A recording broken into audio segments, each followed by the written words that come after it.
Dahulu di Keraton Solo, tersebutlah seorang putra raja.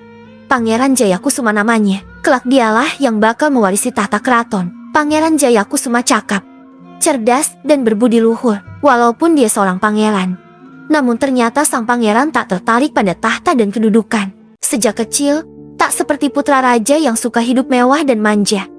Pangeran Jayakusuma hidup bersahaja. Sebelia itu, ia sudah tertarik pada ilmu agama. Tak hanya belajar pada guru agama yang didatangkan ke keraton, ia juga belajar pada ustadz-ustadz ternama di luar tembok keraton. Ketika tumbuh remaja, Pangeran Jayakusuma sering menyelinap keluar tembok keraton, menjelajah dari satu desa ke desa lainnya, masuk keluar hutan, merenung dan bertafakur di tempat-tempat sepi.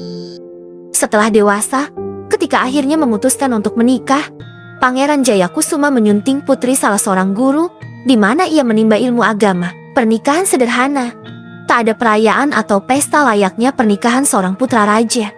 Karena ia harus mengamalkan ilmunya dan tak berminat sama sekali menduduki tahta, Pangeran Jayakusuma mengajak istrinya mengembara. Ia berpesan kepada Pangeran Suciptakusuma, adiknya, agar kelak menggantikan ayah mereka sebagai raja. Pada suatu malam, Pangeran Jayakusuma dengan istrinya diam-diam meninggalkan keraton. Tak ada seorang pun yang tahu, kecuali adiknya, Pangeran Suciptakusuma. Mereka hanya membawa bekal seperlunya. Jangankan barang berharga, Pangeran Jayakusuma malah membopong seekor angsa. Naluri angsa sangat tajam. Ia bisa memberi isyarat tempat-tempat yang baik untuk bermukim, ujar sang pangeran kepada istrinya. Singkat cerita, setelah berjalan berhari-hari, mereka sampai ke bibir pantai. Mereka menghentikan langkahnya. Kita istirahat di sini, Dinda. Aku akan membuat rakit untuk menyeberang. Di sekitar mereka istirahat banyak tumbuh rumpun bambu. Pangeran Jayakusuma menebang beberapa batang. Kemudian dengan cekatan ia mulai membuat rakit. Rakit yang cukup kuat telah selesai dibuat. Dan setelah hilang rasa penat, perjalanan pun dilanjutkan dengan mengarungi laut. Perjalanan yang berat, cuaca tak bersahabat, angin kencang, dan ombak bergulung tinggi membuat rakit mereka terombang-ambing.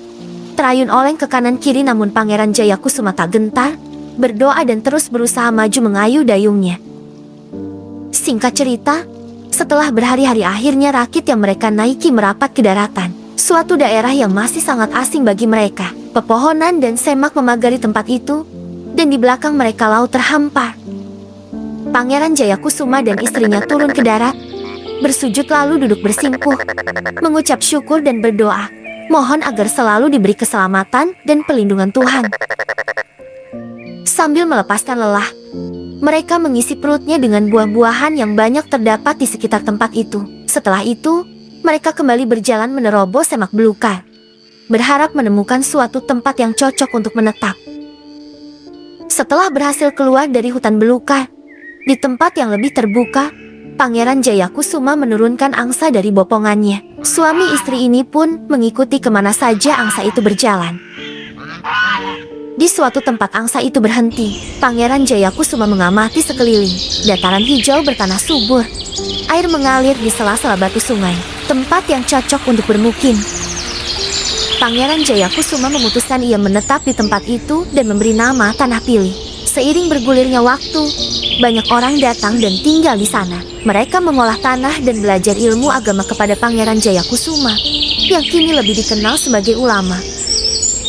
Pangeran Jayakusuma dan istri dikaruniai 3 orang anak. Anak yang pertama perempuan berparas elok, Putri Pinang Masak namanya, sedangkan kedua adiknya semua laki-laki.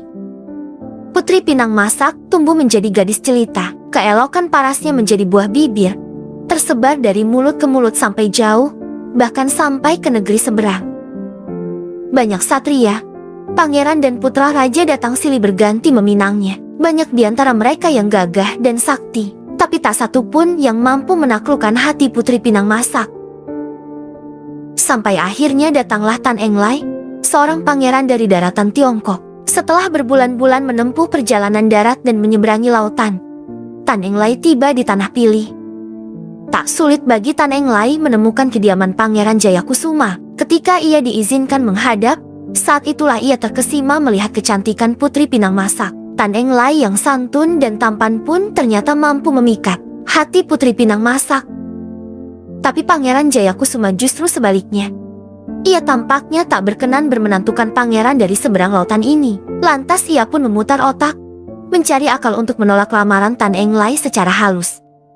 Maka sebuah permintaan yang mustahil pun diminta Pangeran Jayakusuma. Untuk menjadi menantuku ada syaratnya, yaitu bila engkau sanggup membangun sebuah istana hanya dalam waktu 1 malam saja. Jadi ketika fajar, istana itu sudah harus rampung. Tan Englai menyanggupi syarat itu. Menjelang malam, ia menuju Muara Jambi. Di sekitar tempat itulah ia berniat akan mendirikan istana seperti yang diminta Pangeran Jayakusuma. Malam menyelimuti jagat raya. Tan Englai masih berdiri di sana dalam sikap semedi. Ia mengerahkan seluruh kesaktiannya, dan tengah malam istana itu sudah berdiri, hampir selesai. Pangeran Jayakusuma tak alang kepalang terkejut melihat istana permintaannya hampir selesai. Ia betul-betul tidak rela bila putrinya diboyong Tan Englai. Maka ia pun mengerahkan kesaktiannya, berusaha menggagalkan kerja Tan Englai. Tiba-tiba semburat cahaya kekuning-kuningan muncul di ufuk timur. Fajar seolah-olah telah menyingsing. Ayam jantan serta merta berkokok bersahut-sahutan. Tan Englai kaget sekali, seperti tak percaya pada penglihatannya sendiri. Merasa gagal mempersunting pujaan hatinya, Tan Englai geram dan marah besar. Ia mengamuk dan menghancurkan istana yang sudah hampir selesai itu hingga runtuh. Situs reruntuhan istana ini masih bisa dilihat sampai sekarang di Jambi. Mendengar peristiwa itu, Putri Pinang Masak sangat berduka, karena sesungguhnya hatinya telah terpaut Tan Englai. Kesedihannya yang berlarut-larut membuatnya jatuh sakit. Sakitnya makin lama makin parah. Kedua orang tuanya dengan segala daya upaya berikhtiar menyembuhkannya, tapi kondisinya tambah lama tambah mengkhawatirkan. Akhirnya semua yang hidup pasti akan kembali kepada sang pemilik hidup. Putri Pinang Masak meninggal dengan tenang. Awan hitam bergantung di langit, angin gan bertiup, dan di siang hari yang langut itu Putri Pinang Masak dikebumikan.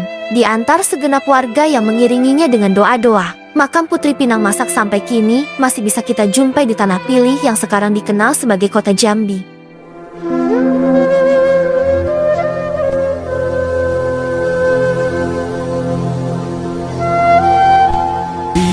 Literasi kita masa depan